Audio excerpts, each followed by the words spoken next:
Hello, ladies and gentlemen, brothers, sisters, friends, comrades on YouTube, my family, and my love of my life. Hello, baby. As usual, I miss you tremendously. First, first shout. It's been a minute. I know it's been a minute. I apologize. But I've been with this other dude way too much for me to be able to, put something together. I prefer to do it alone, kind of solo. But the biggest thing, I really have to thank the Joy of Trucking's Kevin and Tanja once again. Just great people, man. They are so supportive of my endeavor.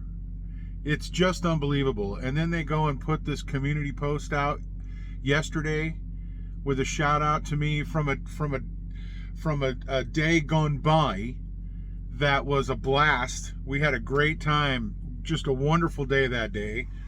It was great to get to know those folks. They're just fantastic. They're fantastic people, and I'm so grateful that they did that. I would encourage all of you to go to the Joy of Trucking YouTube channel. They have a great channel. They have a great channel there, and they put a community post out with a much appreciated shout out to me, which just flattered me beyond belief, and I thank you tremendously for that. I would encourage everybody that in my family and my friends and my little network, that if you haven't gone to see the Joy of Trucking just yet, please go. Please go. I'm going to put a link in the description so that you can find it much easier. And these folks are fantastic. They really are. So I want to thank you for that.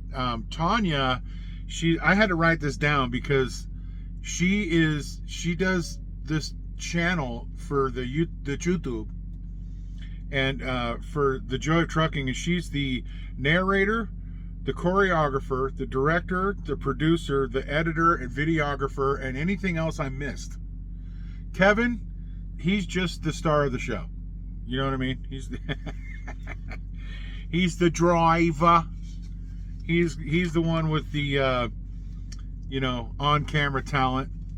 Tanja, she's on camera sometimes, but not very often. And wish we could see a little more of that, but it's fine. We get to hear her in the background, and she's a blast, man. She's so energetic. She's fun. So anyway, it was much appreciated.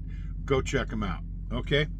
Last time we spoke, moving right along, I was sitting in a parking lot in the ghetto of Denver, and turns out that we were there, and we saw a bunch of trucks, pulling into the area, local trucks pulling into the area, and we were there in middle to late afternoon, and a dude and about three of his bros come walking over to, I was sitting in the driver's seats, comes over to my window, and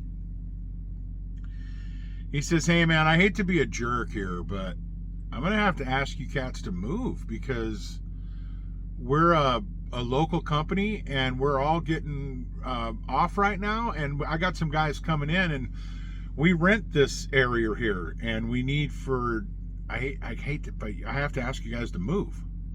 Wow. Okay. So of course the trainer, few choice words, unnecessary, but whatever. It's his role. We ended up moving. We did get a lot closer to our delivery, which worked out better, which I'll get to in a moment. It snowed that night again. I mean, it's just been a rough weather week. We got to a little place. I don't even remember what the name of it was. I can't remember. Anyway, we were lucky to find a spot because we didn't get there we didn't go off duty until like 5:30. So, I mean, by that time, particularly in the East, but also in Denver, I'm pretty surprised how light Denver is in parking. Certainly in Pilot and Flying J's, I believe there's only one in the area in Aurora. And it's a madhouse because there is only one in the area. The other one closest to that, if I'm not mistaken, is up by Cheyenne. Maybe it's in Cheyenne. So anyway, we weren't going to go all the way up there. We had a delivery to make in Loveland, so we got to it. And let me tell you something. I have never seen this truck so low on fuel since I've been in it. Trainer Ed just, I told him we've got a fuel issue, and I told him that when we were at about a quarter of a tank. I told him, okay, this is his world, this is his truck, his domain, and he's the cat that runs the show. I don't have anything to say. He's made that abundantly clear. So what I do is just throw information, and then I wait for him to come up with a decision, because he's knower of all. He'll tell me what he wants to do. Well, he never said anything. I mentioned it to him a couple of times. He didn't want to go to, he hated Aurora. He hates that. I don't blame him for that. That Flying J is a mess, or Pilot, or whatever it is. It's just, oh, it's terrible. So anyway, he just waited too long to go there. We end up going to Loveland to drop off our load. We got there at 4:30 in the morning the following day, after I spoke to you last. And we had to leave the receiver and go straight to a Love's that wasn't that far away and drop 30 gallons in on it. But that's a whole phone call approval. Can we please? We're about to run out of fuel. And the fuel gauge is digital on this new generation truck. It's a digital thing. And usually the graphics are white. The fuel gauge is white, and the fuel does this deal, right? Well, it gets to this red mark. Once it hits that red mark, this whole thing turns red. I mean, it's almost, it's like the thing's going to self-destruct. But anyway, so we knew we were in bad shape. Well, we can only roll up to Pilots and Flying J's with Leonard's Express. And we just roll up there, and it's bing, bang, boom, bam, and we're there in and out. But to go anywhere else requires a phone call and permission. I mean, clearly they're not going to let us run out of fuel. But it's not just a matter of pulling to the Loves, go ahead and do it.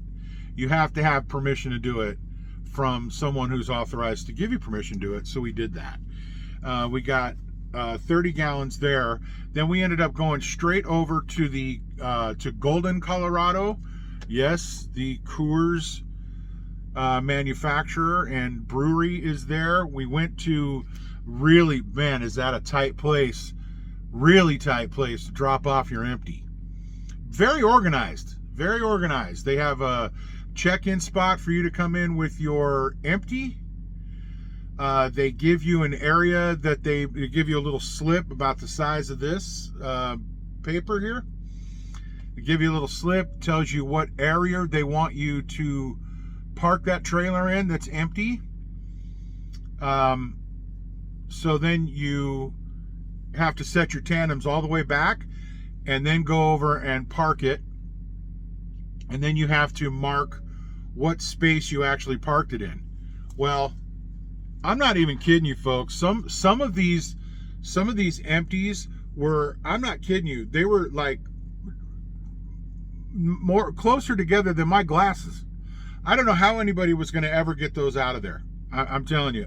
Clearly it had to be a yard dog, because no tractor is going to pull underneath that trailer and be able to lift the landing gear with the handle that spins round and round and round. There's no way. It wouldn't have been enough room. So clearly a yard dog had to do it. They don't have to lift the landing gear with the deal. Their fifth wheel goes under, their fifth wheel pops up. and then they can just roll it anywhere because now their landing gear's off the ground because their fifth wheel is scissor.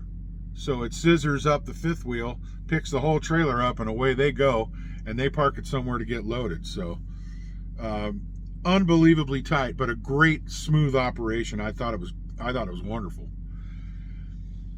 So we ended up going over to the loaded trailers. We found took some effort. There's a lot of loaded trailers in the Coors area, and it's just about every mega carrier and even not so mega carriers that you can see. Leonard's Express probably had, oh, I don't know, we probably had close to 10 trailers there ourselves. A lot of Swift, a lot of May Trucking, a lot of Decker, and several others. I mean, you pretty much name it, and if they have a reefer division, they had a trailer there. It was pretty incredible. So we got our trailer, found it. Took us a minute, but we found it, hooked it up, pre-tripped it. We got to put the load locks in. We have on our back, we have Keystone Light, Coors, and Coors Light, about 43,000 pounds. And then we buttoned up the trailer, did a pre-trip, and got out of there as quickly as we could. We were trying to get to Grand Junction. Couldn't make it. We couldn't make it. We had to take I-70 back over the Rockies to head back to Caldwell. We're still not in Caldwell. I'm in Twin Falls again. Homie went home. So I'll chill here for the night. 4 o'clock comes early though, let me tell you. Anyway, it was spotty. We had no chain mandates, which I'm glad to say that, because we did going into Denver. Oh man, that was a nightmare. I already discussed that one with you, but it was terrible. Going back was okay. It was still rough because we run into a couple of spots of very snowy areas, but we were really hoping that it wasn't going to start sticking, because it never really did. It snowed a lot, and it may have stuck on the snow that was alongside the road, but it never really stuck on the road. So that was our saving grace.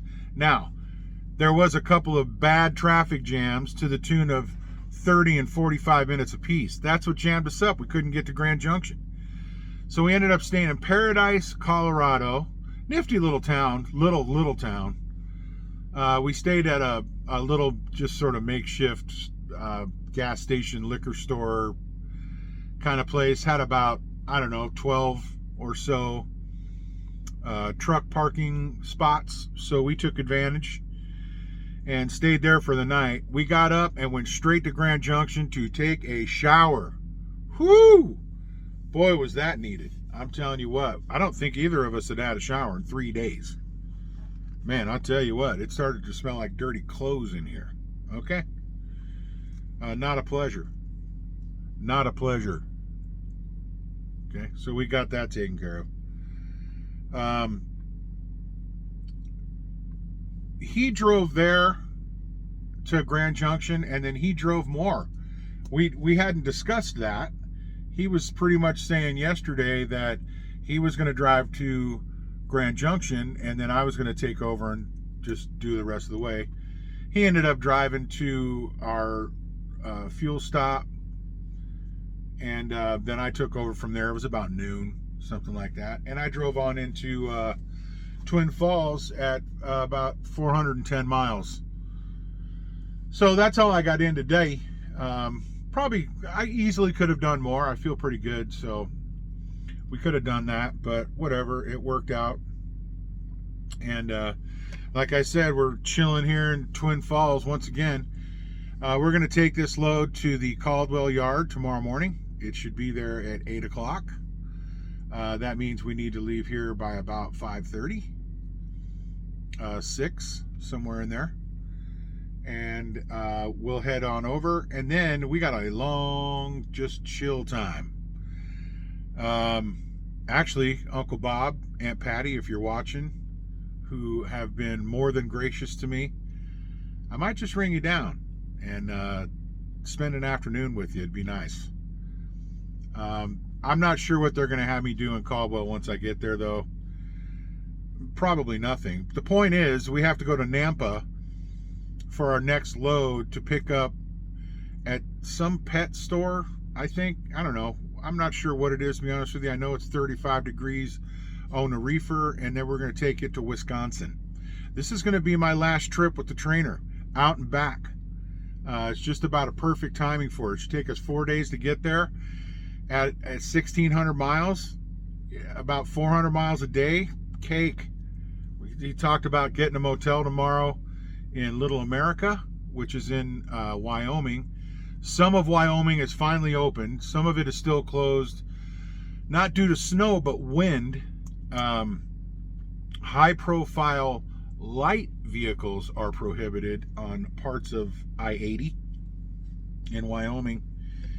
And, it's typical. It happens all the time. They close I-80 in Wyoming quite often during the wintertime.